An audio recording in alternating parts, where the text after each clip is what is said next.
ಎಲ್ಲರಿಗೂ ನಮಸ್ಕಾರ. History in Kannada YouTube ಚಾನಲ್ನ ಮತ್ತೊಂದು ವಿಡಿಯೋಗೆ ತಮ್ಮೆಲ್ಲರಿಗೂ ಸ್ವಾಗತ. ಮಹಾಭಾರತದಲ್ಲಿ ಬರುವ ಒಂದು ಪ್ರಸಂಗ.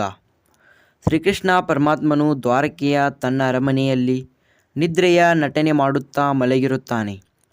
ಆ ಸಮಯದಲ್ಲಿ ಮುಂದೆ ನಡೆಯುವ ಯುದ್ಧದ ಸಹಾಯವನ್ನು ಬಯಸಿ ಅರ್ಜುನ ಮತ್ತು ದುರ್ಯೋಧನ ಇಬ್ಬರೂ ಏಕಕಾಲದಲ್ಲಿ ಶ್ರೀಕೃಷ್ಣನ ಅರಮನೆಗೆ ಬರುತ್ತಾರೆ.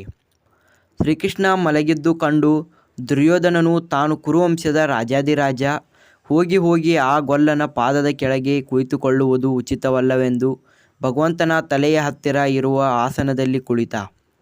ಆ ನಂತರ ಅರ್ಜುನ ಬಂದ. ಭಕ್ತಿಯಿಂದ ನಮಸ್ಕರಿಸಿ ಭಗವಂತನ ಪಾದದ ಬಳಿ ನಿಂತ. ಭಗವಂತನು ಎಲ್ಲ ಅರಿತವ. ಸ್ವಲ್ಪ ಸಮಯದ ನಂತರ ತನ್ನ ಮಾಯಾನಿದ್ರೆಯಿಂದ ಎದ್ದವನಂತೆ ನಟಿಸಿ, ಏನು ಅರ್ಜುನ, ಯಾವಾಗ ಬಂದೆ? ಆಸನ ಸ್ವೀಕಾರ ಮಾಡು ಅಂತ ಹೇಳಿ ಸ್ವಾಗತಿಸಿದ.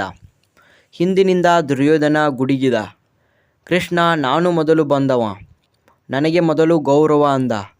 ಸರಿ, ಭಗವಂತನು ಇಬ್ಬರಿಗೂ ಸ್ವಾಗತ ಮಾಡಿ ಆದರಿಸಿದ.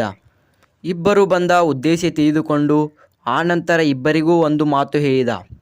ನೀವಿಬ್ಬರೂ ನನ್ನ ಬಂಧುಗಳು. ಒಬ್ಬ ಮೊದಲು ಬಂದವ, ಇನ್ನೊಬ್ಬ ಮೊದಲು ಕಂಡವ. ಹಾಗಾಗಿ ಇಬ್ಬರಿಗೂ ಸಮಾನ ಸಹಾಯ ಮಾಡುವೆ ಅಂತ ಹೇಳಿ ಮೊದಲು ಅರ್ಜುನನಿಗೆ ಆಯ್ಕೆ ಮಾಡಿದ. ಏಕೆಂದರೆ ಮೊದಲು ನೋಡಿದ್ದು ಅವನನ್ನು. ಅರ್ಜುನ, ಹೇಳು, ಆಯುಧವನ್ನು ಹಿಡಿಯುವ ನಿರಾಯುಧನಾದ ನನ್ನ ಸಹಾಯ ಬೇಕೋ ಅಥವಾ 11 ಅಕ್ಷೋಹಿಣಿ ಸೈನ್ಯ ಬೇಕೋ ಹೇಳು ಎಂದನು. ಆದರೆ ಅರ್ಜುನ, ಭಗವಂತ ನೀನೇ ಬೇಕು ನನಗೆ ಎಂದು ಹೇಳಿದ. ದುರ್ಯೋಧನ ಸಹ ಸೈನಿಕ ಬಲ ಬೇಕೆಂದು ಹೇಳಿದ. ಆನಂತರ ಮಹಾಭಾರತ ಯುದ್ಧದ ಕಥೆ ಎಲ್ಲರಿಗೂ ತಿಳಿದ ವಿಷಯ. ಇದರಲ್ಲಿ ತಿಳಿದು ಬರುವ ವಿಷಯ ಏನು ಅಂದರೆ, ಇದರಲ್ಲಿ ಒಂದು ಸಂದೇಶವನ್ನು ಭಗವಂತನು ನಮಗೆ ತಿಳಿಸಿದ್ದಾನೆ. ನಮ್ಮ ಜೀವನದಲ್ಲಿ ಸಹ ಈ ಎರಡು ವಸ್ತುಗಳು ಸಹ ಇವೆ.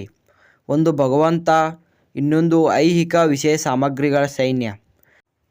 ಈ ಎರಡರಲ್ಲಿ ಒಂದು ಮಾತ್ರ ಸ್ವೀಕಾರ ಮಾಡುವುದು ನಮ್ಮ ಆಯ್ಕೆ. ಭಗವಂತ ಅಥವಾ ವಿಷಯ ಸಾಮಗ್ರಿ ಒಂದು ಭೌತಿಕ ಸಂಪತ್ತು, ಅಧಿಕಾರ, ಕೀರ್ತಿ, ಪ್ರತಿಷ್ಠೆಗಳ ಸಂಪತ್ತು ಭಗವಂತನಲ್ಲಿ ಕೇಳಬಹುದು. ಇನ್ನೊಂದು ಭಗವಂತ ನನ್ನನ್ನೇ ಬೇಡಬಹುದು. ಈ ಎರಡರನ್ನು ಆಯ್ಕೆ ಮಾಡುವ ಸಂದರ್ಭಗಳು ಬರುತ್ತವೆ.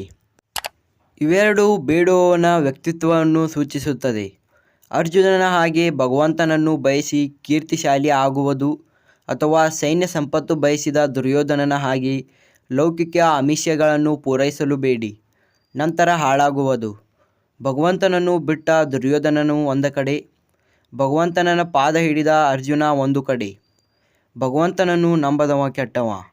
ಆಯ್ಕೆ ನಮಗೆ ಬಿಟ್ಟಿದ್ದು.